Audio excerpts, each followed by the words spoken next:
On Thursday, February 25, 2010, Chelsea King went out for a run at the Rancho Bernardo Community Park near Lake Hodges in San Diego, California. Chelsea, a straight-A senior and member of her cross-country team at Poway High School, never returned home. Her car was later discovered at the Rancho Bernardo Community Park alongside her cell phone, iPod, and school clothing. There appeared to be no attempted break-in or signs of distrust near the vehicle. The search for King began that same evening and intensified as FBI, members of local law enforcement, and hundreds of volunteers scoured the marshy areas near Lake Hodges, where King often went for lengthy jogs. Authorities also utilized sniffer dogs, drone aircrafts, and helicopters equipped with body temperature sensors to help facilitate the search for King. On Monday, March 1, 2010, law enforcement announced that an article of King's clothing with traces of DNA was collected on the southern edge of Lake Hodges. The DNA led to the incrimination and arrest of registered sex offender John Albert Gardner. Gardner was taken into custody the previous day on Sunday, February 28, 2010. According to investigators, Gardner had been linked to another attack on a jogger in December of 2009. The jogger in this case managed to break away and identified Gardner in a photo lineup, leading to his incrimination. Gardner was taken into custody and kept in solitary confinement in the jail's medical wing so that he would not be harmed by others or harm himself. On March 2, 2010, the discovery of Chelsea's body came 6 days after she went missing on February 25th. Her body was found in a shallow grave 10 feet from the southern shore of Lake Hodges at around 1 p.m. Pacific time.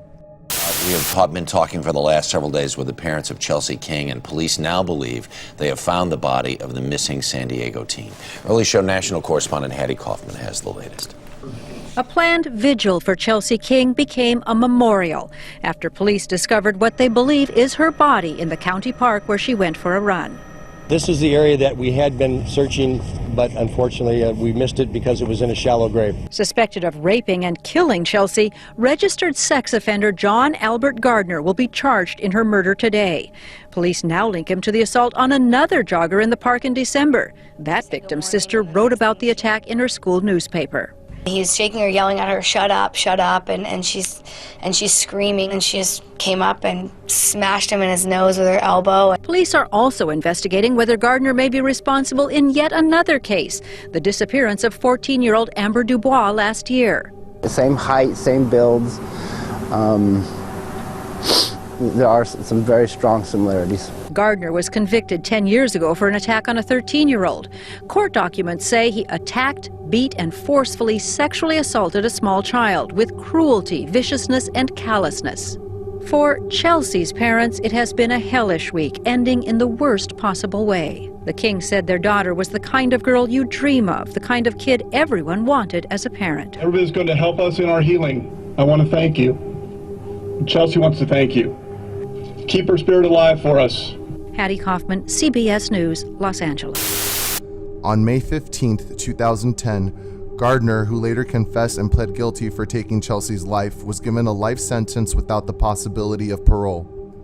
He was later convicted for the murder and kidnapping of an Escondido teenager named Amber Dubois, who disappeared on her way to school in February of 2009 under eerily similar circumstances.